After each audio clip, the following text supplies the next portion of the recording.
Hello and welcome to Cricket8 Podcast. I'm Megha. Join me here is Rob, and today we're going to be discussing about the riveting week that was with England taking on Sri Lanka, Pakistan up against Bangladesh.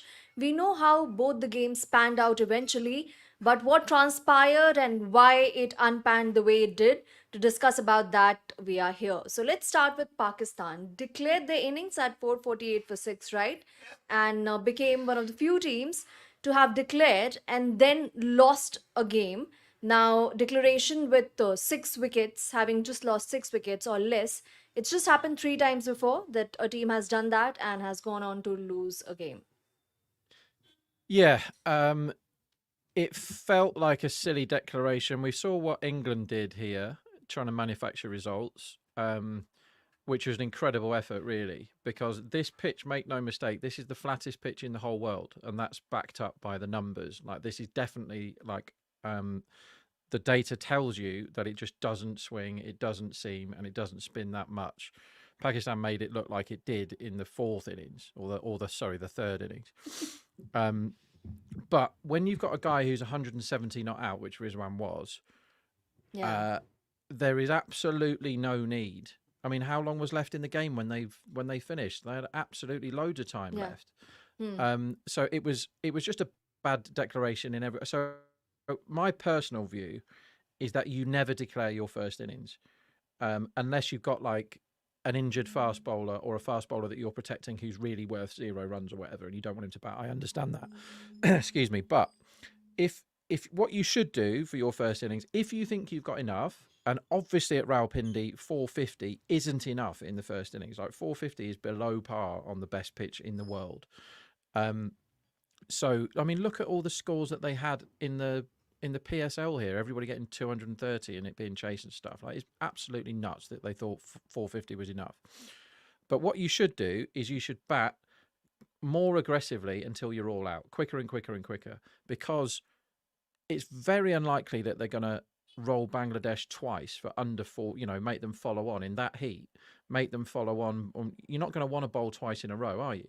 So they have to bat again anyway if they've got 450, because Bangladesh are very unlikely to roll for 230 and then they go, oh yeah, it's only 40 degrees, we'll have another go at bowling. I mean, that's not going to happen realistically. So that's crazy in itself. It wasn't a time thing, it was just stupid. So they made a really stupid decision, with a guy 170 not out, and Shaheen's batting is really fun to watch, and so they deprived us of that. He was 29 off 24. Let Shaheen try and hit every single ball for six, let Rizwan get his double, and then just go up a gear and go into like not just T20 mode, but T10 mode, and then super over mode, and run everything. And then like Nasim Shah can whack it. He can hit Yeah. sixes. He's hit sixes in all formats. So there's nothing wrong with just so they should have And got won games with the sixes, right. clutch Yeah, games. yeah, I remember that one. So so they could have easily got 500, even if they tried to score as quickly as they possibly could. Whether or not that would have been enough, who knows? But then Bangladesh, and it's good to see Mushfiqur still doing it. I mean, he's been around, almost as long as I've Nearly been two betting on decades. cricket. Just 100. What did he get? 190, and he Yeah, batted 91, I for reckon. 522 minutes. Just one guy batted for 522 minutes, and we still finished with, best part of 2 sessions left in the Test match. So Bangladesh applied themselves, which is something that they don't often do. They applied themselves properly, and they thought, well, actually, when Mahedi's scoring 70, this is a pitch that if you just behave yourself and don't take unnecessary risk, we can get a decent first innings lead here. And to get a first innings lead of 120 or whatever it was, that then puts the pressure back on Pakistan, who I didn't see enough of it to comment, but from what I've read and the bits I did see, Pakistan batted abominably in that third innings. And it's Yeah. because they put themselves in a rubbish position. And what a good team does there, or what a team that has clear thinking and decent plans is, what they do is they go, right, we messed up our declaration. They've just shown us how good this pitch is. We need to dig in now and let's try and be 100 for one or 100 for none. And let's really try and get ourselves back into a winning position. But there was none of that. They all folded. Rizwan got 50 odd again. And in the end, he ran out of partners. But I don't know what the problem was there. I mean, obviously we had the Shakib stuff going on in the background, which was Yeah. ridiculous, and he threw his toys out of the pram again in the middle of the test. Did you see that when he was Yeah. throwing Throwing the the ball, ball yeah. around? And we all know that Rizwan takes time out of the game, but it wasn't like bad light was going to stop it, and it wasn't like we weren't going to get a result there. And then they needed 30 in the end in the fourth innings, and they just came Yeah. out and knocked them off in 6 overs or something. And they basically, you can talk about and when it was the best batting conditions from, like, it didn't really spin and it didn't swing or seam around at all, to fold for 150 in an innings against Bangladesh when you're playing at home on a road is a really bad effort. But that should never have been a possibility, that they could lose that game when they're 448 for 6 in the first innings. They did it all to themselves. So the declaration is a thing that, I mean, England are very gutsy or stupid. They're treading that line with their declarations since this more aggressive Test match cricket has come Hmm. from England, and they got it dramatically wrong once against New Zealand, and they got away with it in one of them against Pakistan. It does make it fun, but this is where you need girls or guys that understand numbers and probability and go, is 448 a good amount of runs to have got in the first innings at Rawalpindi? You don't even have to be all that clever to know that that isn't good enough, 448. So whoever made that decision, Shah Massoud's getting a few pelters, isn't he? Whoever made that Yeah. decision got that decision wrong. It's never just one person. It wasn't like he was batting and he said, right, that's enough, lads, we're going to run off. So I'd imagine quite a few people were involved with Hmm. that decision. That needs to be looked at, because Bangladesh don't win test matches in Pakistan.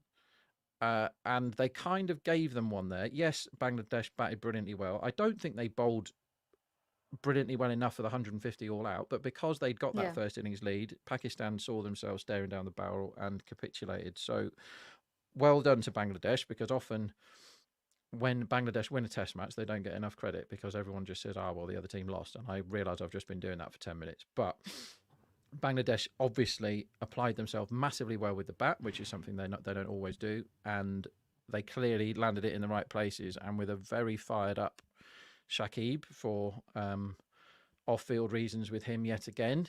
Yeah. They got it done, and he seemed to be.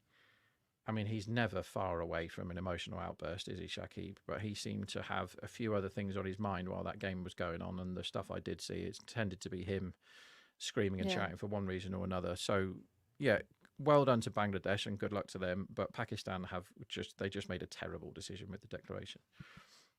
So, just trying to understand it from Pakistan's point of view, the reasons probably why they declared.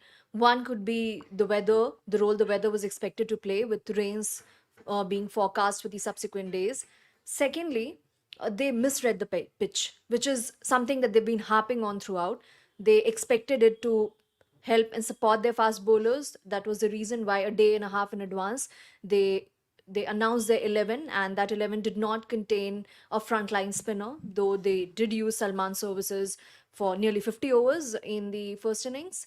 And again, they wanted results, and that is something that they have constantly emphasized upon. And also, Masood, when he faced the press, his reasons were that they were going full throttle, they were playing at a quicker pace than the opponent, and they did so because they wanted a result. It's been since 2021 that they won a test at home. They had a whitewash in Australia, so they were desperate for a result, not the result that eventually happened, but the result that they wanted, obviously, it being a win.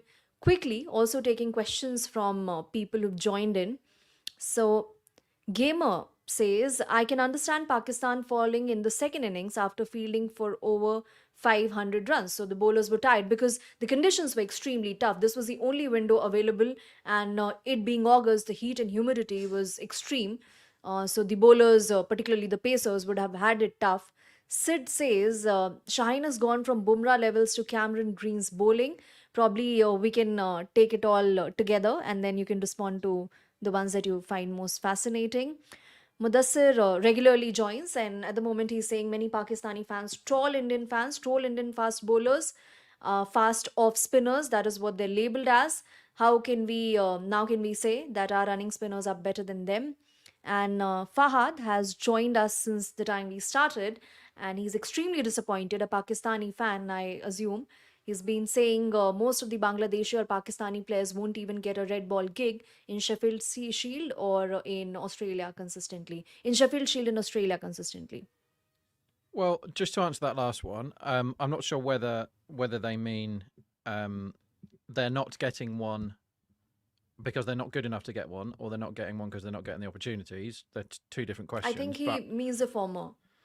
okay, so like I think between Shakil and Rizwan in the first innings, they batted for 130 overs. Those Yeah. two, the batting wasn't the problem in the first. They just so they decided that they didn't need a spinner. And again, if you look at the historic data of Rawalpindi and the very recent historic data, and because of the PSL, there's a lot of it. And I know T20 pitches can be extremely different from Test match pitches, but it wasn't a surprise that it was a road. And what the narrative seems to have been is, well, it span loads in the end, and we didn't have any spinners, and we got the conditions wrong. I'm not buying it. It didn't spin that much. They just fell in a heap because they didn't apply themselves, and they didn't apply themselves because they found themselves miles behind the game when they thought they were miles ahead of the game originally, and they threw that position of strength away by literally saying we think we've got enough now and we're going to walk off. That was it. That's so it's not actually the batting is not a huge crisis when you've got two guys that have batted for 130 overs between them.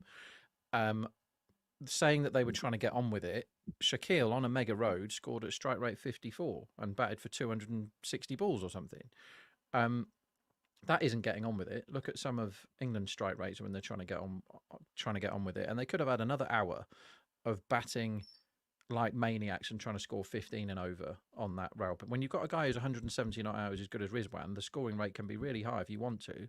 So that, again, they threw away opportunities of having good positions. The spinners in India comment, well, we didn't see any spinners, and we're saying that the fast bowlers had a bad day. I think just looking at it here, or a bad couple of days for Pakistan. But Particularly with the new ball when they gave away at around over five and over, yeah, a second lot new of ball. teams now have problems with Test match fast bowlers who play on the T20 circuit because they're used to going on multiple planes to bowl 4 overs uh, on nearly every day now. Let's face it. And someone like Naseem Shah, who has had injuries, and Shaheen Shah Afridi, who has had to bowl basically in all formats for Pakistan and in every other tournament you can think of because he's a total gun at the top of the order. Sometimes when he's been on, 20 planes in the last 3 months, and that can hurt your back, can't it? Like it doesn't matter who you are. If you spend loads of time on planes, eventually your back's going to hurt. So they've got two guys there who could have been pretty much anything with the amount of skill and pace that they've got. Um, but they may well be really tired. And when they turn up on a flat Yeah, deck and it's, very hot, uh, this is something that 30 years ago people say, what are you moaning about? That's your job. You have to go and bowl loads of overs in a test match and you're supposed to be on it from ball one and all this. But because of money again, and because of how cricket is, and because of how much these guys can earn relative to test match cricket, they're going to play in these leagues. So if fast bowling has not been as good in the last decade in test matches as it was in previous decades. Look, people go on about the 90s a lot when you had or the early 2000s when there was just basically every couple of years you had a pair that were just complete guns in nearly every team. Australia did, Pakistan did, India kind of did. I mean, even England wasn't atrocious. And now it's well, if Bumrah's playing, India are fine, and let's see. And there's so many injuries. I mean, look at England now. There's yeah, just like they're basically having to pick an Mahmood, extra yeah, bowler because they know hmm. one of them's going to get injured. Yeah, And even in the World Cup, it wasn't a question of making tactical decisions for who's going to bowl. It was which one hasn't got cramp at the moment, or which one hasn't left the field. It's just a complete farce. So there's a conditioning issue now in cricket, and a lot of it is not. People say I'm not qualified to talk about whether it's better to bowl loads and loads of overs if you're a fast bowler for fitness. Some people say it is, and some people say it isn't. But I'm pretty confident that playing in 6 different countries in a 4-week period is not good for you. It's not good for your hmm. fitness and health. and we are seeing this more and more now, that bowlers can't get through long spells, and we are seeing teams pick teams expecting people to get injured, which is what England have done. And now we can move on to England in a minute, but some of the call ups you see, some of the people getting gigs in Test match cricket, doesn't make any sense whatsoever. So Test cricket, and I'm pretty confident that that is a byproduct of the mad schedule that we have now in white ball cricket. When we do get Test matches, people have forgotten how to play them. Um, as in, when is the right time to dig in? No one digs in anymore. No one plays withdrawals. No one blocks out Yeah. sessions when it's swinging and all that stuff.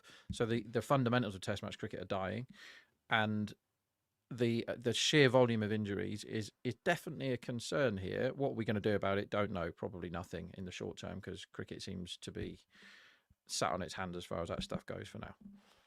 Hmm. So again, I'm not really endorsing it, but probably the busy test schedule that was decided for Pakistan is the reason why the PCB did not allow the players their two NOCs that they're entitled to, and there was a lot of hue and cry over it. But they wanted to preserve their players ahead of what was to be a very busy test schedule. Now there are a lot of questions again. Rishabh Sharma makes a point. He thinks Pakistani team looked disjointed and it looked like they were playing for themselves. Arto Select says, how can Pakistan revive themselves for the second test? It is to be at the same ground because of construction work going on in Karachi.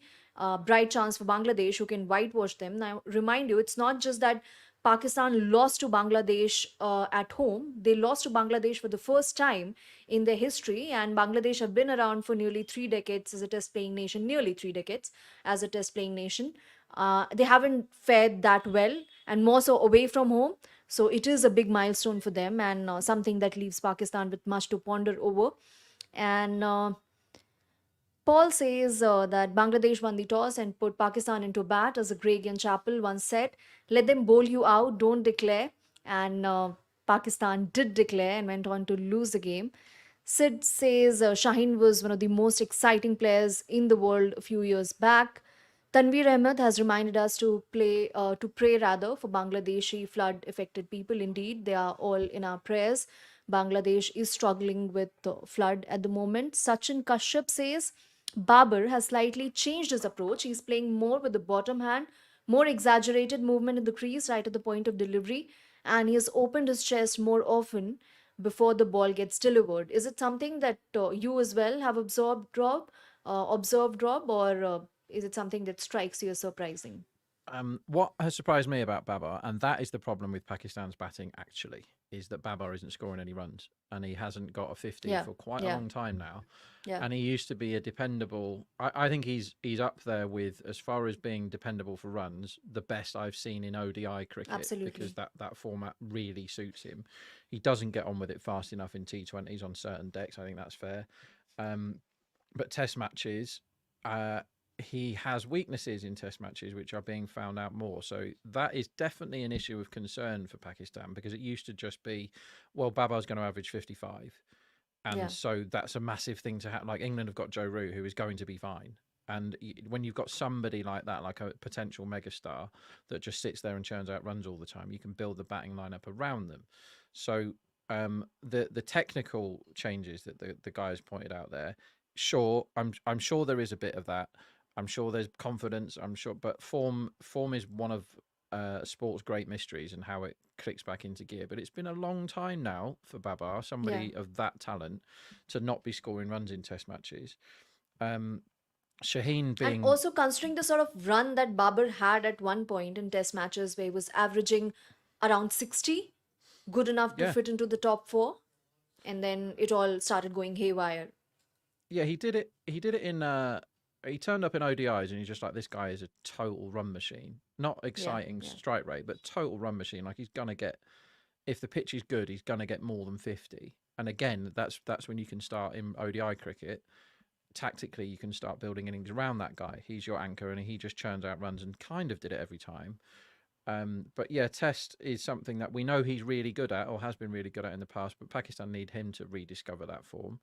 Him not scoring runs wasn't the reason why they didn't win that Test match. Like the guy said, if somebody puts you in, make them bowl you out, and they didn't do that, so they Yeah. handed the advantage back. What can they do about morale and the Shaheen question? So Shaheen was somebody with about as bright a future as you're going to get 3 or 4 years Hmm. ago.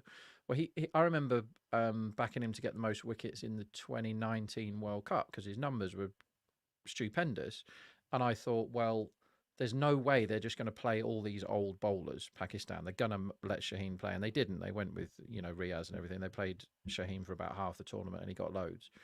And I was like, this guy is the biggest threat with the new white ball that I can remember seeing. Like his numbers of getting that first wicket for Pakistan, blowing front pads off left, right, and centre are incredible. But when you've got somebody like that, and we've seen this countless times, I'm not going to go on about Jofra Archer again, but the temptation for the board is to go, right, this 19-year-old is going to be the spearhead of our attack in all three formats. Do you know how hard that is when you're 19? There's no guarantee you're fully grown, or there's no guarantee that you're going to have the body that you've got. I mean, England tried to ruin Jimmy Anderson and remodel his action and stuff, but your body at 19 is not the same as your body at 30. And when you're a fast bowler, most people expect you to do your best work kind of late 20s, early 30-ish, don't they? Anderson is a freak, and elongated his career another decade after that. um but when you're saying to somebody, we want you to play all three formats all the time, Shaheen, and we want you to captain some of them as well, and we want you to be our go-to guy for everything, and you can play in all the T20 competitions you can get your hands on, he's going to get knackered because he's a human being, and it's not possible to not get knackered when you're playing stuff constantly. Again, the argument is, um, when we were kids, we played sport all the time and everything was fine. But I'm 41 and I'm absolutely crippled when it comes to my body You because I revealed played it. sport all the time. Yeah, I'm a complete mess. But let's not worry No, about you revealed the number. We had that. planned to keep it. Yeah, it was Yeah, supposed to be a suspense. I'm gonna keep playing. Oh yeah, sorry. That was gonna be a Christmas special, wasn't it? Guess Rob's age. I'll be a Yeah. different age then, so they can have another guess. Um, but again, the morale of the group is an interesting one, and that is something that Pakistan, there always seem to be moans about that. And the funniest thing I read today was that they're considering bringing in Sarfaraz Khan as like a mentor to keep morale up. Right, that guy. I mean, I've watched him play a lot of times, and all he does is shout at people. Every time the camera goes to him, he has got an angry expression on his face, and he's chewing somebody out for not fielding quickly enough or dropping the ball or whatever. You don't need that guy in your team. You need an actual mentor, somebody that is going to, big these guys up and put arms around them when needed, and the occasional rocket, not someone that's just going to shout at them all day. And I don't know Sarfraz. However, whenever I've watched him play cricket, he always seems to be moaning at somebody. And if that's the kind of motivation that they're looking for, I don't see that ending well. If he's your kind of morale guy, I think you probably struggle in Pakistan. Just looking at it holistically, we've seen there have been regime changes, which has again resulted in wholesale changes as far as the squads are concerned. The captains have been changed every now and then. So that instability is bound to have a say. And a lot of times, and it's not just restricted to Pakistan, but other boats as well, when such a scenario comes up where they lose by a massive margin or they get whitewashed in a test series, there is the need to take knee jerk reaction. That's what the boats feel. And probably the Sarfaraz point that you're mentioning, probably it's a consequence of the fact that something needs to be done. And let's do something that is absolutely unexpected, because what has happened was unexpected. What happened was unexpected. So, and that gets reflected in a lot of other things. For example, Mudassir is making another point. He says in a test match season, and remind you the NOC that we discussed about earlier, PCB is telling Mm. players to play the ODI one day domestic tournament after two tests against Bangladesh before three tests against England. And that isn't really great planning, because we are talking about that switch from one format to the other. It has not been happening seamlessly in Pakistan's case. And add to that what we are presented with here. Yeah, the planning thing is something that everybody is struggling with in world cricket. Uh, it's hard to say. The thinking there obviously is playing an ODI or a 50 over tournament in between is at least getting you time in the middle and getting for batsmen particularly, getting your rhythm going and your form or whatever. fine. But yeah, it doesn't seem great. You want to be playing some kind of tour games and stuff. And we saw the West Indies struggling. They looked Yeah. undercooked when they played England recently. And Pakistan had a tour game as well. There's one that was underway concurrently with the Rawalpindi test. Yeah. And somebody asked there, is this a great chance for Bangladesh to whitewash them Yeah. because they're playing at the same ground? You would. They're not going to become better than Pakistan overnight because of that result, but it's going to give them enormous confidence, and that will be interesting to see how that second one unfolds at the same place. But you would expect that Pakistan learn from their mistakes. It'd be mad if they didn't, with them happening in quick succession. Should we talk about Hmm. England? Should we? Because there's so many Pakistani Let's fans in go. the Let's comment keep going with section. Pakistan. No problem. All right, we have 5 minutes, and I reckon I do not want to disappoint you. And there's enough of rant that you would have prepared for England as well. Let's start with the ball change because it happened last time around as well during the Ashes. What is the legality of it? Is it allowed? Obviously, it is allowed. But then the ball was apparently 5 years old. What is the duration? I mean, all the variables that fall in. Can you please explain, shed light on the same? Yeah, so this is actually an all format issue, the ball change, and it's one that sometimes isn't fair because it isn't the same thing for both teams. It's not like the weather, but the weather isn't fair in cricket. Sometimes you have to play under black clouds, and the other team plays in blazing sunshine. Cricket is a game of those kind of numerous variables, which is what makes it so interesting. You never get the same game twice in a row. Um, Yeah. but this is an umpiring issue. Like, yes, England do get in the ear of the umpires and say, "Look, have you seen this ball is out of shape?" But they have those silly handcuff things that they put the ball through, and that's the directive from the ICC. It's not like there's two English umpires going, "All right, we're going to destroy Sri Lanka here." It's England going, "This ball's got out of shape," and the umpires go, "Well, if it doesn't go through this thing properly, or it goes through in the right way, we have to change the ball," right? So that's not England's fault. Um, the arguments that get leveled, like Australia went mad, didn't they, in the fifth Yeah. test of the Ashes? Kawaja mainly saying it was a completely different ball, and I watched that, and it was a completely different ball.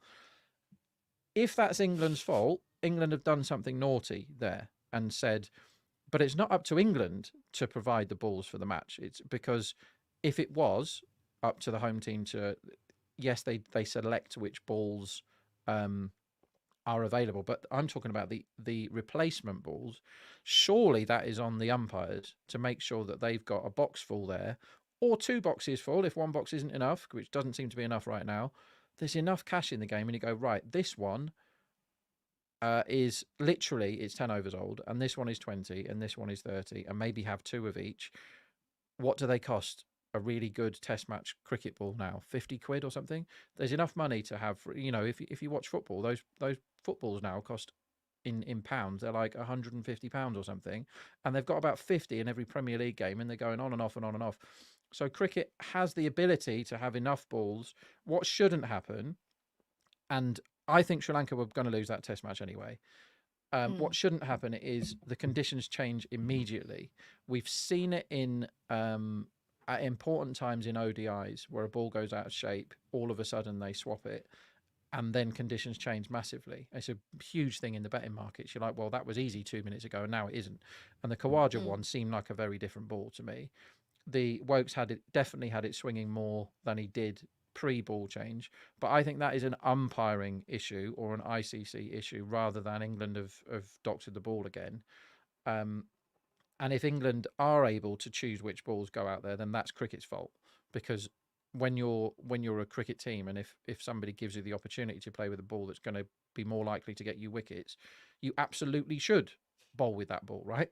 If I'm a bowler and go, well, yeah, here's a question from Simple Mouth. Umpires in England may be in it together. Well, maybe not. Um, we can talk about conjecture and conspiracy theories. I mean, I love them. And But you noticed that comment. I assume that it would yeah, go unnoticed, and that's why I laughed. it's who were the umpires? Gaffney was one. Joel Wilson was third. I can't remember the other umpire, but not an Englishman.